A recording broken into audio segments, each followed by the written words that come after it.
नमस्कार, स्वागत है आपका जनसत्य न्यूज पर। मैं हूं आपके साथ भारती सिंह। कृषि बिल को लेकर मचे घमासान के बीच बीजेपी को एक और बड़ा झटका लगा है।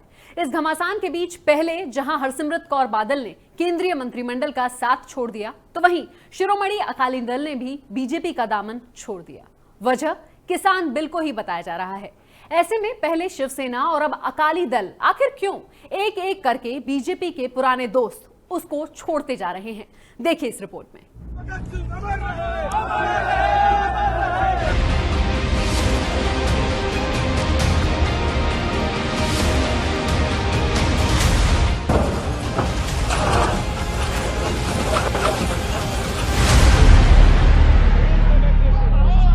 केंद्र की मोदी सरकार ने जैसे ही संसद में कृषि बिल पेश किया, वैसे ही देश भर में सरकार के विरोध में प्रदर्शन शुरू हो गए।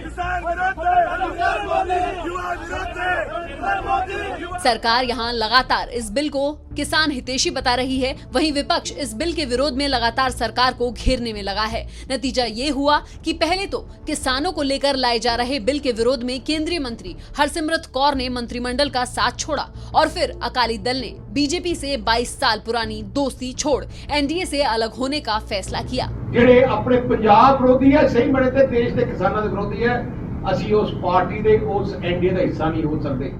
अकाली दल का ये फैसला तब आया जब राज्य में विधानसभा चुनाव में महज 1.5 साल का वक्त बचा है। ऐसे में बीजेपी के सामने अब पंजाब में अपनी साख बचाने की चुनौती होगी।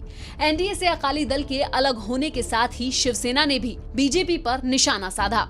शिवसेना ने बीजेपी पर निशाना साधते हुए कहा कि मोदी के बवंडर में एनडीए खत्म हो गया है, उसने अपने 2 शेर गवा दिए हैं। शिवसेना ने अपने मुखपत्र सामना में भी कहा कि आखिर अकाली दल को एनडीए से हटना पड़ा और बीजेपी ने एक और पुराने सच्चे सहयोगी के छोड़ने पर आंसू की एक बूंद भी नहीं बहाई।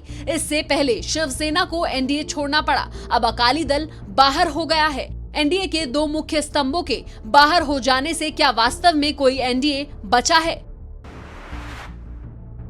अकाली दल से पहले महाराष्ट्र की शिवसेना ने भी एनडीए से खुद को अलग कर लिया था, जिसके चलते बीजेपी महाराष्ट्र में अपनी सत्ता बचा नहीं पाई। ऐसे में बीजेपी पंजाब में अपनी सत्ता कैसे बचाती है, ये देखने वाली बात होगी। अगर बात अकाली दल और बीजेपी के गठबंधन की करें, तो दोनों पार्टियों ने 1997 में एक दूसरे का हाथ थामा था। बीजेपी और अकाली दल के बीच हुए इस गठबंधन में कई उतार चढ़ाव भी आए, लेकिन कभी ये गठबंधन टूटा नहीं।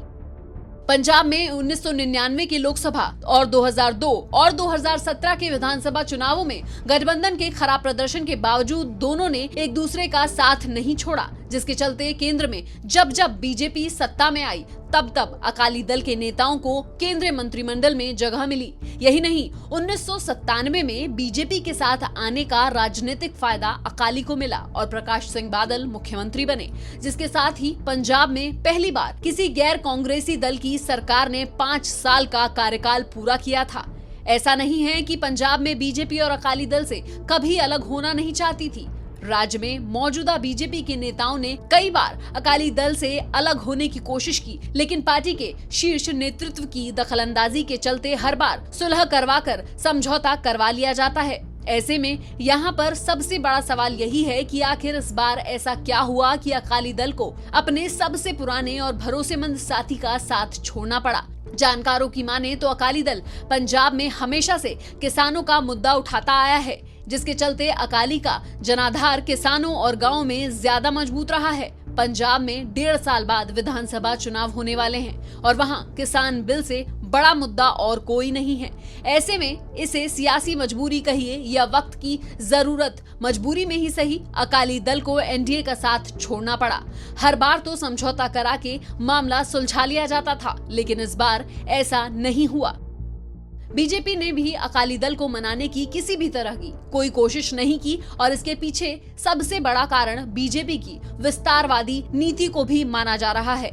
इससे पहले राज्य की 117 विधानसभा सीटों में से सिर्फ 23 सीटों पर बीजेपी चुनाव लड़ती रही है, लेकिन अब अकाली से अलग होने के बाद बीजेपी राज्य की सभी 117 सीटों पर भी अपने उम्मीदवार उतार सकती है। लेकिन बिना अकाली दल के और किसानों के विरोध प्रदर्शनों के बीच आने वाले विधानसभा चुनावों में बीजेपी पंजाब में अपनी साख बचा पाएगी या नहीं, ये देखना अभी बाकी है। Bureau report, Jansatya news. अगर आपको हमारी रिपोर्ट पसंद आई तो इसे लाइक कीजिए, शेयर कीजिए, हमारे चैनल को सब्सक्राइब करना ना भूलें। धन्यवाद।